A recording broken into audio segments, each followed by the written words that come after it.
Pues de un libro nos vamos a ir a otro, pero en este caso de temática completamente diferente. En este caso vamos a conocer los batallones de trabajo forzado que se organizaron en Castilla y León durante la Guerra Civil y en la etapa de la posguerra. Y lo hacemos de la mano del autor del libro, Juan Carlos García. Buenas noches. Buenas noches. Vamos a conocer, como hemos dicho, estos batallones de trabajo forzado. No son un secreto para nadie, ¿no? Se organizaron en Castilla y León con los prisioneros de guerra. Sí, eso es. Es una investigación que decidimos impulsar desde el Foro por la Memoria de Segovia. Desde quien conozca nuestra trayectoria, llevamos ya varios años, desde 2002 que se fundó, con una preocupación especial en ayudar a las víctimas del franquismo a conocer ese pasado traumático que se vivió en la guerra y en la posguerra, y bueno, siempre hemos tenido un especial interés en la investigación, en la divulgación, ¿no? Más allá solamente de lo reivindicativo de los derechos, como he dicho, ¿no? de las víctimas. Y desde el principio ha habido siempre un conocimiento mayor de lo que eran las ejecuciones, los consejos de guerra o los asesinatos, o un variado repertorio de violencias que sufrieron, y vimos que había un vacío importante, no solo en Segovia, sino en la región, para conocer el trabajo forzado, ¿no? Cómo se había organizado, en los sitios donde había tenido lugar. Se había avanzado en otros territorios de España en el conocimiento, pero veíamos que aquí faltaba un poco, ¿no? Y entonces la idea era investigar, para una vez investigar, divulgarlo. El título, precisamente, del libro es Recoger bombas, ¿no? Que ya nos dice todo, ¿no? Nos dicen algunas de las cosas que hacían en estos campos de concentración, en estos batallones de trabajo forzado. Viene precisamente, su origen está en uno de los protagonistas. Sí, exactamente. Cogimos el nombre porque era un poco, suena un poco potente, pero también visualiza uno de los trabajos, digamos, más peligrosos, ¿no? Porque todos tenían su peligrosidad por las condiciones laborales, por las condiciones climáticas, las grandes masas de cautivos y concentrados que podían enfermar por la transmisión de enfermedades, pero también por la propia peligrosidad de los trabajos, como podía ser el que da el título al libro, que era que tenían que desactivar bombas para recuperarlas, para seguir el esfuerzo, el ejército sublevado, seguir el esfuerzo de la guerra. Entonces, pues bueno, recoge un poco esa inseguridad, esa peligrosidad de los trabajos, pero no fue el único. Como se ve en el libro, hicieron gran cantidad de trabajos diferentes. Por hablar un poquito de ellos, se encargaron de muchísimas cosas, como bien ha dicho Juan Carlos, de recoger bombas, de trabajar en las minas, ¿no? De los trabajos, pues en esa época, más peligrosos, más duros, de la construcción de carreteras, de puentes, un poco al final de la reconstrucción de la España, ¿no? Que surgió después de la Guerra Civil, destrozada. Exactamente, sí. La idea principal de estos trabajos, existieron dos sistemas, ¿no?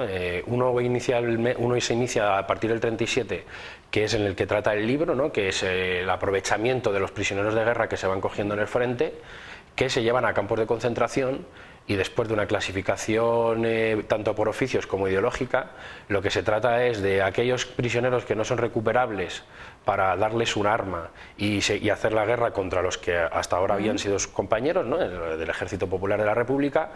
Se les desvía el trabajo forzado. ¿Con qué intención? Hacer todas estas obras que estás comentando, ¿no? Los de inmediatamente interés militar. Fortificaciones, abrir trincheras, limpiar los frentes, obras en la retaguardia de interés militar, tipo reconstrucción de cuarteles, carreteras para que las tropas puedan ir pasando, pero también, una vez que acaba la guerra, estos trabajos, este sistema se sigue aprovechando también para reconstrucciones. Es decir, algunas zonas que habían quedado deterioradas en construcciones por bombardeos y demás, también hay utilización de estos prisioneros de guerra para diferentes obras. No solo prisioneros, porque en un momento dado, cuando ya los prisioneros han ido huyendo a prisiones, o han quedado en libertad, o cualquiera de los futuros, digamos, que les esperaba, hubo un cambio en el sistema de servicio militar, por el cual los jóvenes que tenían que hacer el servicio militar, la mili, ¿no? Después de la guerra, lo que se hace es las mismas clasificaciones ideológicas que se hacían en los campos, se hacen en sus pueblos, en lo que se llamaban las cajas de reclutas. Quien haya hecho el servicio militar recordará que iba al ayuntamiento, se le hacía un tallaje, se le medía, se le pesaba, y además también en estas cajas de recluta, a los ayuntamientos se les hacía una clasificación ideológica dependiendo del pasado familiar que haya tenido. Cuando eran considerados desafectos al glorioso movimiento nacional, como se llamaba, pues también era incorporado a estos batallones. Entonces hay una continuidad de ese sistema durante la guerra, que ya no con prisioneros de guerra, pero con estos nuevos soldados trabajadores, que se los llamaba, se hicieron obras que ya no eran de pleno interés militar de la guerra, pero todavía dependían del ejército. Entonces hicieron todo tipo de obras también para organismos civiles o diputaciones que necesitaban su mano de obra, porque no olvidemos en todo momento que esto surge por la falta de mano de obra que había en los pueblos, porque todos los hombres estaban desplazados en el frente, a hacer el esfuerzo de guerra. Entonces, ante esa falta de mano de obra, surgen muchas entidades diferentes que le están pidiendo al ejército prisioneros y luego después los soldados trabajadores para poder afrontar esa serie de trabajos. Y brevemente, el otro sistema que digo que existió fue desde las prisiones, cuando había presos que ya tenían condena. Es un sistema diferente al llevado por el ejército. Este es, digamos, civil en el sentido de que es el sistema penitenciario, y ahí la gente que está en las cárceles se le ofrecía una reducción de la condena a través del trabajo. Ese suele ser más conocido porque es el que afectó, por ejemplo, al Valle de Cuelgamuros, luego rebautizado Valle de los Caídos, el de los grandes pantanos, y ese es el más conocido porque también el régimen lo vendió como un logro de rehabilitación social, de generador de hombres descarriados por el ateísmo, el marxismo y demás, con esa retórica que tenía el régimen, hacia esa nueva España a través del trabajo, de ser buenos trabajadores, buenos padres de familia y demás, ¿no? Suele ser más conocido porque propagandísticamente así lo hizo el régimen, pero este de batallones de trabajo organizado por los militares es bastante desconocido en comparación con el otro sistema. Juan Carlos, ¿cuántas personas pudieron en Castilla y León y en Segovia formar parte de estos batallones de trabajo forzado? Pues el número de personas es muy difícil y todavía no lo he logrado concretar. ¿Por qué? He llegado a concretar el número de personas que hicieron falta para todos los trabajos que se hicieron. Lo explico brevemente con un ejemplo. Si tendríamos el batallón de trabajadores número X, tenían esas denominaciones, lo formaban 600 o 700 personas normalmente, no exactas, sino para arriba o abajo. Imaginemos que están en una localidad haciendo unos trabajos. Sí. No están siempre esas mismas 600 personas, es decir, en un momento hay bajas por enfermedad, por muerte, por asesinato, porque se ha querido fugar y lo han matado. Entonces todos los meses hay unas altas y todos los meses hay unas bajas.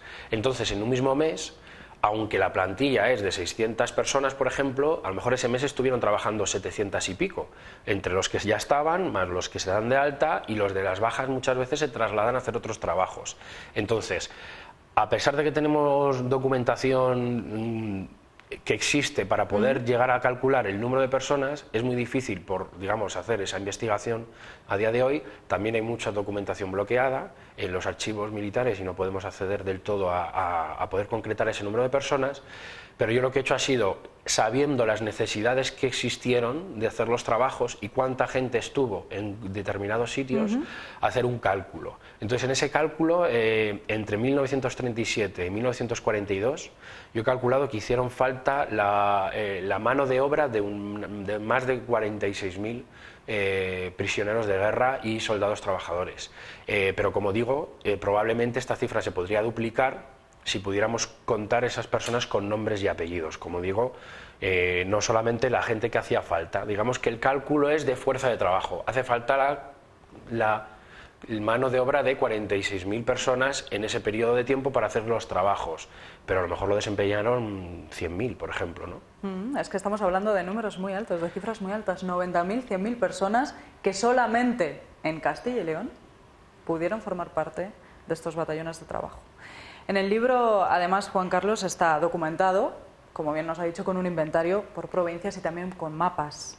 Sí, una de las intenciones, como a veces puede ser un poco árido, porque es seguir una pista muchas veces muy diversa, porque, por ejemplo, las fuentes documentales no son sencillas. En el Archivo General Militar de Ávila, por ejemplo, he podido seguir la pista de cómo se organiza el sistema, de las peticiones que había de prisioneros para ver dónde iban a trabajar, las respuestas del organismo que se llamaba Inspección de Campos campos de concentración y prisioneros de guerra, ¿no? Dando respuestas si aceptaban o no el que le iban a ceder esos prisioneros, pero por ejemplo para ver las cantidades de cuánto estaban cada mes en dónde, he tenido que acudir al Centro Documental de Memoria Histórica que está en Salamanca. Entonces digamos ahí completar el puzzle, por un lado de dónde, cómo se organizaba, y por otro lado qué gente estaba en qué sitios. Pero si queremos poner nombre y apellido a las personas, tendremos que acceder a expedientes personales que están en el Archivo General Militar de Guadalajara.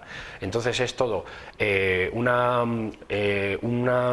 dispersión de fuentes difícil de seguir, pero ya que había elaborado el trabajo, una de la intención que tiene el libro es no solamente contar cómo funcionaba el sistema, o yo contar dónde estuvieron o qué hicieron, sino también facilitarlo al lector.